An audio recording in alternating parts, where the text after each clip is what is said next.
Welcome to the news in details all the way from Kigali, Rwanda. My name is Enora Gladys. Let's kick off tonight.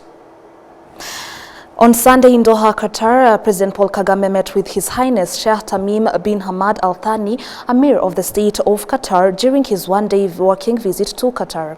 His Highness welcomed President Kagame at the Amir Diwan, where the two leaders discussed the strong brotherly relations between Rwanda and Qatar, as well as the continued cooperation between the two countries across the key sectors of mutual benefit. President Kagame and His Highness Sheikh Tamim also exchanged their views on general regional developments and current international affairs, reaffirming their shared commitment to promoting international peace and security. President Kagame expressed Rwanda's solidarity and continued support for the people of Qatar. Now, moving on with more news ahead, President Paul Kagame highlighted that a 20-year partnership between Rwanda and Oklahoma Christian University has contributed significantly to the country's progress, including producing graduates who are now contributing to both public and private sectors services, while also helping position Rwanda as a hub for innovation on the African continent. Adams Kwizera continues. On Saturday evening, President Paul Kagame and First Lady Jeannette Kagame attended a ceremony marking 20 years of partnership between the government of Rwanda and Oklahoma Christian University. The Chancellor of Oklahoma Christian University, John Dustiger, noted that beyond the partnership between the government of Rwanda and the university, the broader goal is to help shape the future of the world through inclusive education. Also investing in the future of their country. So why does this partnership between Rwanda and OC, why does it matter? It matters because education changes lives. It matters because our global partnership strengthens institutions. But most importantly, it matters because relationships built on trust can shape the future and we believe can shape the world. Over the last 20 years, our Rwandan OC partnership has contributed to expanding access for more Rwandans to a world-class education, supporting Rwanda's goals for human capital development, building bridges between cultures, perspectives, and people. And in doing so, something more important has happened. We have become family. In his remarks, President Paul Kagame called on graduates of Oklahoma Christian University to contribute to Rwanda's development, particularly by creating opportunities that can help advance the country. Don't forget that you still have a responsibility to mentor those that come after you. After all, the global network must be a national platform for opportunity creation. To all the sponsors, know that your contributions have shaped lives and will be forever grateful for this. President Kagame further emphasized that Africa possesses abundant talents, but more efforts are needed to nurture and develop that potential. We often talk about Africa having an abundance of talent, but the conversation cannot end there. It is important to follow this with action and equip our young people with the knowledge and the skills to compete with the rest of the world. Only then will we be able to build lasting economic growth. In 2012, Oklahoma Christian University officially established a campus in Rwanda following an initiative inspired by President Paul Kagame and the long-standing relationship between the university and Rwanda. Adams Kwizera, RwandaTV News. On Sunday, the Prime Minister, Dr. Justin Nsengiyumva, joined other leaders from across Africa and beyond at the inauguration ceremony of the newly elected President of Benin, Romuald Wadanyi, who began his 7-year term in office. This followed his victory in the presidential election held on April 12th, in which he won 94% of the vote. In his first speech as the new President of Benin, Romuald Wadanyi said he deeply appreciated the trust the people of Benin had placed in him to lead them and that he fully understood the weight of that responsibility. He added that he would serve Benin with integrity, courage and determination. He pledged to uphold the rule of law and fundamental human freedoms for the people of Benin, and said he would work for the benefit of all Benin's citizens. Regarding foreign relations, he stated that Benin would focus on cooperation with countries in its region as well as with other nations around the world, saying that his country cannot exist in its isolation. He also stressed that Benin will continue to stand firm against anything that might threaten its security. The inauguration ceremony of President Romuald Wadanyi took place in the capital city, Cotonou, and was attended by delegations from more than 15 countries, including representatives from member states of the Alliance des États du Sahel, namely Mali, Niger, and Burkina Faso. At 49 years old, Romuald Wadanyi has become the fourth president of Benin, succeeding Patrice Talon, who completed the 2 terms permitted under the constitution. Rwanda and Benin already maintain cooperation in various sectors, including air transport, technology, trade, security, and others. Now moving on with more news ahead, Africa's development should be driven by the effective use of its natural resources to generate homegrown solutions capable of helping the continent achieve the goal of the Agenda 2063. These were among the key issues discussed during an international conference held ahead of Africa Liberation Day, observed annually on May 25th. We do have the details. Discussions focused on strategies to help Africa achieve self-sufficiency in access to clean water, improve hygiene and sanitation, and accelerate progress toward the goals outlined in Agenda 2063. Participants also emphasized the need to place citizens at the center of development efforts and improve access to markets as a way of boosting the continent's economy.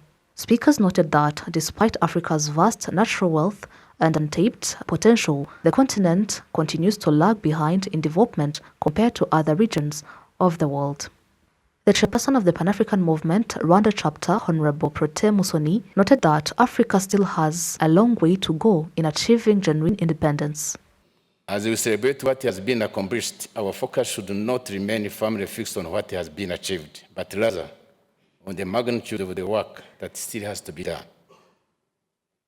To achieve the objectives of the Africa we want. As you all remember, we want an integrated, peaceful, prosperous, a well-governed Africa with a global voice and reach. Senegal's ambassador to Rwanda, Ambassador Doudou Sow, speaking on behalf of fellow diplomats, highlighted that Africa must first attain full independence to freely determine its own future. L'Afrique que nous voulons, c'est une Afrique souveraine. What we want is an independent Africa, not only politically or in terms of territorial control. The Africa you aspire to is a continent capable of its own development decisions freely, based on our way of life, our priorities, our goals, and our vision for the future. Et basée sur nos ambitions. The Secretary General of the African Continental Free Trade Area, AFCFTA, Wamkele Mene, noted that achieving these ambitions will require strong political will, citizen-centered policies, and better utilization of Africa's opportunities and resources.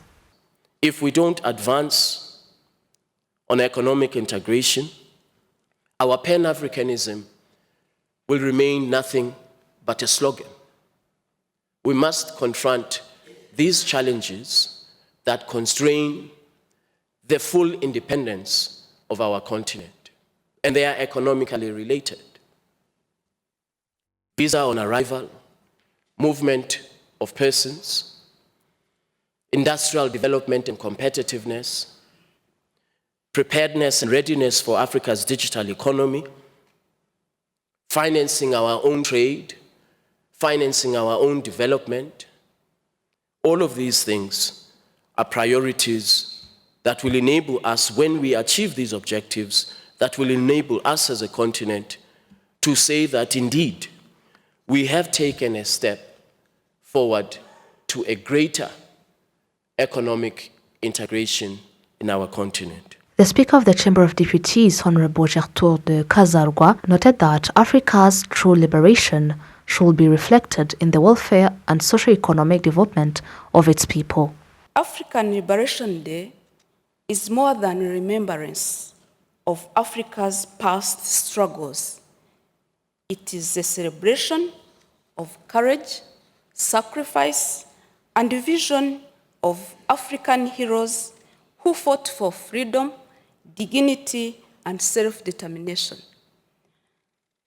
It is a reminder that liberation of Africa remains an ongoing journey. Today, liberation must be understood beyond political independence alone. True liberation must mean economic transformation, quality education, technological advancement, social justice, environmental sustainability, and improved livelihoods of our people. It must mean creating opportunities for our youth, empowering women, strengthening institutions, ensuring that Africans fully benefit from immense resources and the potential of the continent. Every year on May 25th, African countries commemorate Africa Liberation Day to celebrate unity across the continent, remember the struggle against colonialism and discrimination, and encourage Africans to continue working together towards sustainable development. The National Bank of Rwanda is urging users of mobile phone-based lending services to remain vigilant against fraud that may occur through these digital platforms. However, the central bank says the system has significantly expanded access to credit, particularly for small-scale traders and entrepreneurs who say that the loans support their businesses because they are quick to access and offered at a relatively affordable interest rates. We do have the details. 85% of adults in Rwanda currently use digital financial services, including mobile phone-based platforms. For many users, these services provide quick and convenient access to loans. These loans continue to support many people engaged in small business activities. To me, it is very important. So sometimes you may run out the cash. That's fact. So I tend to use it so many times. And I started from low amount. 40,000 to now it's almost 130. So it might sound very little, but this is, sometimes you go to buy coffee and you run out of cash. So that's when you get money easy way and you pay next day. Oh, I pay in another 3-4 hours. I think it's one of the best thing. So it's one of the best things that they've ever done to us as a business owners. So because I can use it either way, purchasing things, all, even adding up to my, if I didn't get all the money a whole month, I might get that money to pay one of my employees. So which can also add up to the money that I have. I think it's one of the best things. Beneficiaries also use digital financial services for savings and borrowing through telecommunications companies and commercial banks. Some account holders can now access loans of up to 12 million Rwandan francs through these platforms. Financial analysts say mobile technology-based financial services are helping many private entrepreneurs grow their businesses, although they may also reduce the volume of deposits held in traditional banks. There's now less of non-interest-bearing deposits. And so where are those deposits? This is also clear that banks have competitors nowadays. We have other deposit-taking financial institutions that are not necessarily banks, so they also accept deposits in accordance with the relevant regulations. We also have other non-deposit-taking financial service providers, and these can also be many. So money that would be sitting in banks and also being lent out to clients, maybe sitting somewhere else, or being used, transferred from time to time from one country to the other, from one business to the other, from one peer to peer, so from one person to the other, without using banks. So, and also keeping that money in these mobile wallets, I can say. So all these are competitors of banks. Statistics from the National Bank of Rwanda show that the number of mobile money account users has reached 6.2 million. The governor of the central bank, Soraya Kuziyaremye, highlights that the expansion of digital financial services is contributing to increased lending in the economy. Technology is advancing rapidly, especially in the financial sector. It is important that financial services delivered through technology go beyond payments to include savings, insurance, and digital lending services. This has contributed to the increase in lending recorded during the first 3 months of this year compared to the same period last year, with loans increasing by 27.7%, a positive sign for the sector. However, as the use of technology grows, so do technology-related fraud risks. Through the Financial Sector Stability Committee, we monitor these risks on a daily basis to ensure they are reduced. We are encouraged that fraud cases have declined, although in some instances, large amounts of money may still pass through fraudulent channels before being recovered. As of October 1st, 2025, the Financial Sector Development and Supervision Department at the National Bank of Rwanda had licensed 162 institutions to provide mobile phone-based lending services. Now moving on with more news ahead, members of the Democratic Green Party of Rwanda have been urged to take an active role in protecting the environment and fighting pollution by starting within their own communities, while encouraging every Rwandan to make environmental protection a personal responsibility. William Evans Mutabazi kicks off tonight. Members of the Democratic Green Party of Rwanda gathered this Sunday in Gasabo District, Kigali, for a meeting of the party's political bureau. Participants at the meeting said protecting the environment should not be left to government institutions alone, stressing that every citizen has a role to play in preserving nature and addressing climate change. Women, especially in villages, are fond of doing their laundry near water bodies, thus contaminating them with soap, which also might kill small living organisms in those water bodies. As a devoted member, I'm going to focus on planting trees in my home area and using public transport, and also encourage my friends to use electric vehicles. The president of the Democratic Green Party of Rwanda, Honorable Dr. Frank Habineza, said that as a political party built around environmental protection, its members must take the lead in supporting government efforts aimed at reducing pollution and protecting the climate. Concerning environmental protection, we are all aware that Rwanda has made some commitments in the Paris Agreement.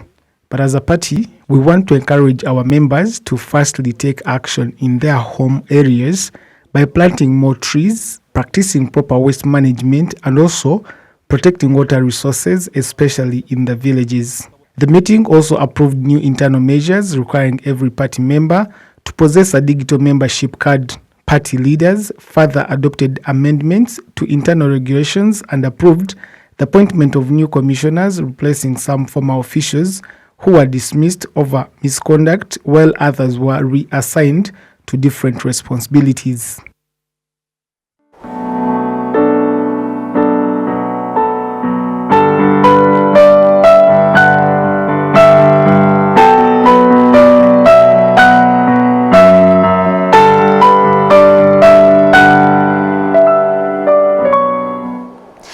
Residents of Gatsibo have been urged to uphold national unity and reject divisionism and genocide ideology during a commemoration event honoring families that were completely wiped out during the 1994 genocide against the Tutsi.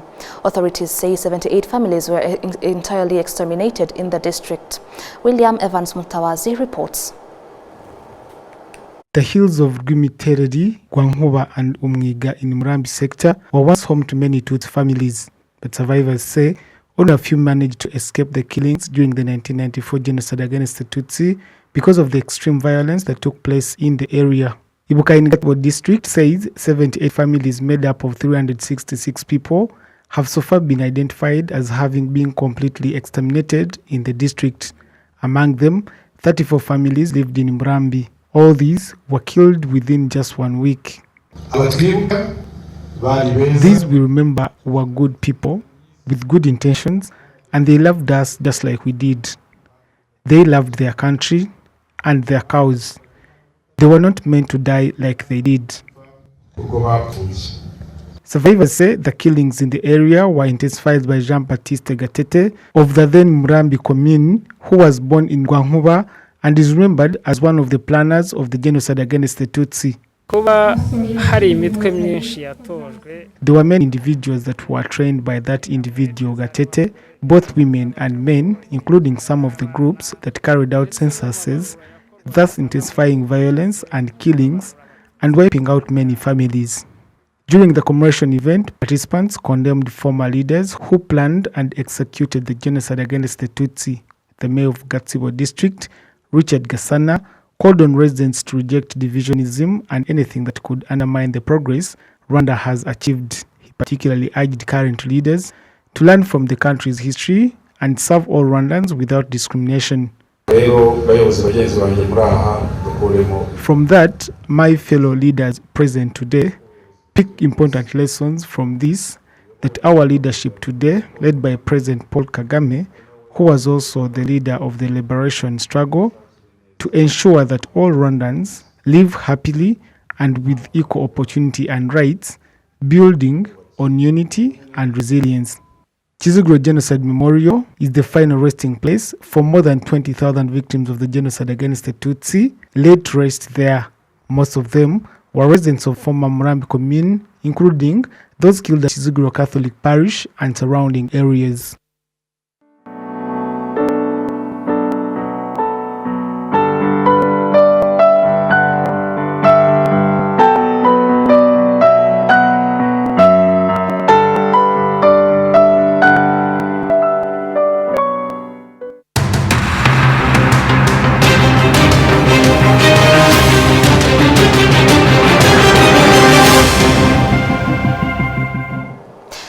On Sunday, the Minister of State in the Ministry of Sports, Honorable Rwego Ngarambe, and other government officials, the Mayor of the Kigali City and the Chief, J9 and RDF female personnel joined other participants in car-free day activities, which placed special emphasis on sports and wellness programs dedicated to pregnant women.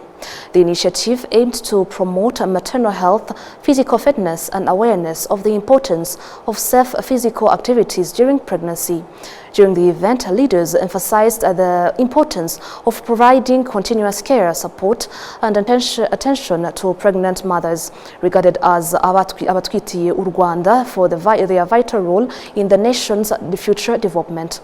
They highlighted that regular and guided physical exercise plays a key role in improving maternal health, reducing stress, enhancing physical well-being, and preparing women for safer motherhood. Now, moving on with more news ahead, Rwanda's Ministry of Sports says physical exercises should become part of every life, stressing that sports play a key role in preventing non-communicable diseases and promoting healthy living. The message was highlighted this Sunday during the monthly community sports activities, which also featured a running competition for elderly participants in Kigali. William Evans Mutawazi has the details. The monthly community sports activity took place in Kigali and other districts across the country, bringing together participants engaged in different forms of exercise, including walking, running, cycling, dancing, and fitness workouts. The event also featured a running competition for elderly men and women, many of whom said regular exercise has significantly improved their health and well-being. We meet as a club every Sunday, but we also meet thrice every week, on Monday, Wednesday, and Friday. From the time I began exercising, I no longer suffered from some issues. I began exercising around 2014 with a lot of difficulty. Over time, my body got used and I am doing so well now. The founder of Ngwino Nawe Club, which organizes the competition, says rewarding winners helps motivate older people to embrace sports and inspire others to remain active regardless of their age. Beyond them being a good example to the rest of the elderly people, as participants, they also feel the importance of doing exercises. The most important part is that they live a good life. Some come with quite a number of issues, but they get better with time. The Director General in charge of sports development at the Ministry of Sports noted that young people should learn from the elderly participants and make sports part of their daily routine because physical activity is essential for a healthy life. Among the elderly participants who took part in the race, the youngest was 45 years, while the oldest competitor was a 78-year-old man who also emerged as the winner of the competition. And now this brings us to the end of today's English News Bulletin. On behalf of the whole entire team that we prepared for this news, thank you so much for listening, for watching. To stay with Rwanda Television, have a good night and a fruitful week ahead.